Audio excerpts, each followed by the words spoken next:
It's all just... In the back of the book segment tonight, musician George Harrison of the Beatles has died in Los Angeles from cancer. He was 58 years old. This now is Anthony DeCurtis, a contributing editor of Rolling Stone magazine, who interviewed Mr. Harrison twice. I didn't know much about him, you know. He didn't do a lot of TV. Did a few interviews. I've read your interviews with him, but tell us about your impressions of him as a person. Well, that was the really fascinating thing about him, is that he was not one of these celebrities who was, you know, sent out a press release every time he crossed the road, you know. So for me, as someone who was tremendously influenced by the Beatles when I was a kid and throughout my adult life, to be sitting in a room with him was very powerful, and I was struck by his ease and kind of graciousness. You know, you had a sense of him as almost, you know, kind of Trappist monk or something. But in fact, you know, he was, you know, very cordial, very friendly, very willing to talk about anything. But he was low-key, right?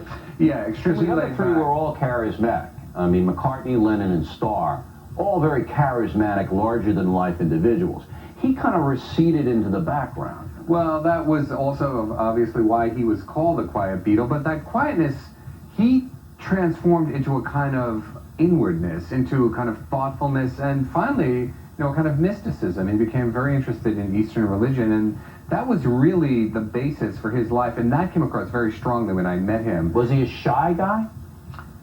A little bit withdrawn. You know, this is the thing, when I was assigned to interview him, you know, normally, you know, there's a whole battery of publicists around anybody who's, you know, remotely at the kind of level of stature that he was. I was faxing, leaving messages all over the place. No one could tell me, like, that they could reach George Harrison. Finally, I got a call from his wife. His wife called me up and said, well, we understand that you're interested in talking to George. So he didn't have the entourage of publicists and all that? Absolutely none of that. Was he ever interested in getting back with McCartney and Starr? I never figured out why they didn't do that, because it would have been a lot of joy to a lot of people, you know? I think... For Julian Lennon in there, you know what I mean? For George Harrison, the Beatles, by the end of the time he was with them, he had developed his own voice as a songwriter. But, you know, at a time in their careers where John Lennon and Paul McCartney could agree on almost nothing else, they both agreed that their song should take precedence over his. And at a point where he was, you know, become a significant songwriter, he was dying to be out on his own. When he first went solo after the Beatles broke up, he released a triple album. He had so many songs, and he did extremely well. Right. So the idea of getting the Beatles back together was not a very enticing prospect. No, he didn't care about that. Yeah, I would have really loved to have seen that, though, just because of the charisma, even though John Lennon was... Well, they did do some stuff together when that anthology project. Stuff, yeah, but not on no. Was he friends with McCartney and Starr? I mean, were there any strife? Well, this was the other amazing thing about the first time I interviewed him. He picked me up at the train station. He picked you up in England? Yeah, personally. And really? Yeah. Interesting. It was very, very, well, it was a big surprise, let me say that. And we're in the car, and he says, well, you know, I understand you interviewed Paul yesterday. How was he doing? And I just thought, like, God, things have gotten to this point. You know, George Harrison has to ask me, how is Paul McCartney doing?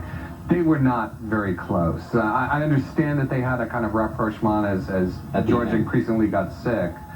But there was a sense, finally, that they were just two very different people. And at one point in an interview in, I think 1990, George Harrison said that essentially he had, quote-unquote, no relationship with Paul McCartney. And Starr?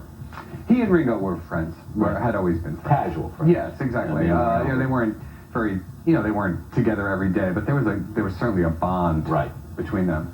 The thing that stood out about him to you, what you'll remember most about George Harrison, is his spirituality, without any doubt, because, you know, a lot of people went through a phase where they were into chanting or meditation or whatever. But that came across very clearly to me. You know, I asked him about if he missed John Lennon, and he said, well, you know, I honestly don't feel out of touch with John. Because if you can't feel close to someone like that was your friend, he goes, how could you ever expect to know Jesus or Buddha or Allah or any... So he was an introverted thinker, spent a lot of time thinking about spirituality and things like that. Absolutely. Okay.